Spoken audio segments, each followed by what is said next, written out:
जय हिंद फ्रेंड्स आप सभी कैसे हैं। मैं उम्मीद करती हूँ कि आप सभी अच्छे होंगे। आप में से काफ़ी सारे लोगों के मैसेज आ रहे थे कि मैम आरपीएफ कांस्टेबल के लिए यदि कास्ट सर्टिफिकेट नहीं है तो किस प्रकार से फॉर्म भरें या हम फॉर्म भर सकते हैं या नहीं। तो इसी बारे में मैंने एक वीडियो बनाया है। यदि आपको मेरा वीडियो अच्छा लगता है तो प्लीज़ लाइक कीजिए, चैनल को सब्सक्राइब कीजिए और अन्य लोगों के साथ शेयर कीजिए। आइए वीडियो स्टार्ट करते हैं। आरपीएफ कांस्टेबल के लिए 4208 वैकेंसी आई हैं। जिन बच्चों के पास कास्ट सर्टिफिकेट नहीं है क्या वो फॉर्म भर सकते हैं या नहीं। काफी सारे लोगों ने मुझसे क्वेश्चन पूछा था कि मैम हमारे पास कास्ट सर्टिफिकेट नहीं है तो क्या हम फॉर्म भर सकते हैं या नहीं। सबसे पहली बात करेंगे, यदि आपके पास कास्ट सर्टिफिकेट नहीं है तो ओबीसी,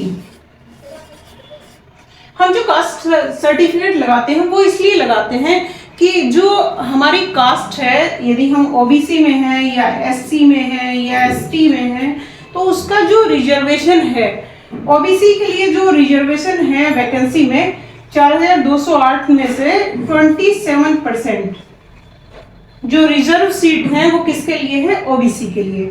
एससी के लिए कितनी सीट है, 21% और एसटी के लिए होती है 2%। यदि आप कास्ट सर्टिफिकेट लगाते हैं तो आपको ओबीसी की जो सीट है ये 4208, इसमें से 20% सीट में आपको रिजर्वेशन मिलेगा और एससी कास्ट में यदि आप हैं तो 21% आपको रिजर्वेशन मिलेगा और एसटी में है तो 2%। सपोज दैट कि आपके पास कास्ट सर्टिफिकेट नहीं है तो आप साइबर कैफे वाले से बोलिए या आप खुद फॉर्म फिलअप कर रहे हैं तो आप अनरिजर्व कैटेगरी में फॉर्म फिलअप कर सकते हैं। अनरिजर्व कैटेगरी के लिए 40% सीट्स होती हैं। कितनी सीट्स होती है, 40%, जो कि किसका होगा, 4208 का। अब आप पूछेंगे कि मैम इन टोटल को मिला के 27%, 21, 2 और 40%, ये टोटल मिलाकर तो 90% बैठ रही हैं। 10% सीट किसके लिए है, ईडब्ल्यूएस कैटेगरी के लिए 10% सीट रिजर्व है। आप इसमें तो फॉर्म फिलअप नहीं कर सकते क्योंकि इसमें फॉर्म फिलअप करने के लिए आपको इकोनॉमिक बेस, आपको सर्टिफिकेट बनवाना पड़ेगा, आपको आय प्रमाण पत्र बनवाना पड़ेगा। उसके लिए आपकी आय कम से कम 8 लाख रुपए पर ईयर से कम होनी चाहिए, तो तभी आप इस फॉर्म को फिलअप कर सकते हैं। अदरवाइज यदि आपके पास कास्ट सर्टिफिकेट नहीं है तो आप यूआर अनरिजर्व कैटेगरी में फॉर्म फिलअप कीजिए जिसके लिए 40% रिजर्वेशन है, 40% सीट रिजर्व रहती है। अब आप पूछोगे कि मैडम हम तो ओबीसी में है तो हम यूआर में यदि फॉर्म फिलअप करते हैं तो हमें तो इसका नुकसान उठाना पड़ेगा, खामियाजा उठाना पड़ेगा क्योंकि ओबीसी की मेरिट तो लो जाती है और अनरिजर्व कैटेगरी की हाई जाती है। मैं एक चीज आपको बताना चाहूंगी, इस बार जो वैकेंसी आई है कांस्टेबल के लिए 4208, ये संपूर्ण भारत के हिसाब से, संपूर्ण भारत में जितने बच्चे तैयारी कर रहे हैं उसके हिसाब से काफी कम वैकेंसी हैं।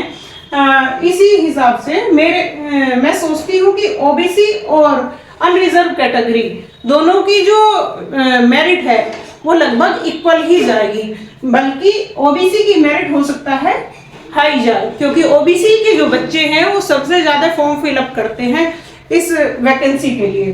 तो आपको इससे उनका कोई भी नुकसान नहीं होने वाला है कि आप ओबीसी से हैं और फॉर्म फिलअप करते हैं अनरिजर्व कैटेगरी में। अगला जो क्वेश्चन था आपका, क्या स्टेट का कास्ट सर्टिफिकेट चल जाएगा।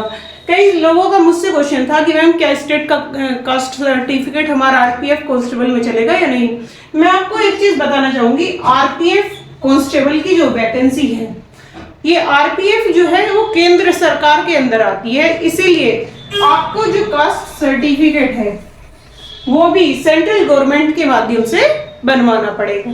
आपका स्टेट का जो कास्ट सर्टिफिकेट है वो इसमें नहीं चलेगा, आपको सेंट्रल से ही कास्ट सर्टिफिकेट बनवाना पड़ेगा। यदि आपके पास नहीं है तो आप अनरिजर्व कैटेगरी में फॉर्म फिलअप कर सकते हैं और एग्जाम दे सकते हैं और तैयारी इतनी अच्छे से करिएगा आपका सिलेक्शन पक्का हो जाएगा। ऐसी कोई बात नहीं है कि अनरिजर्व में मैंने फॉर्म फिलअप कर दिया तो मेरा सिलेक्शन नहीं होगा। अनरिजर्व कैटेगरी में भी बच्चों का सिलेक्शन होता है।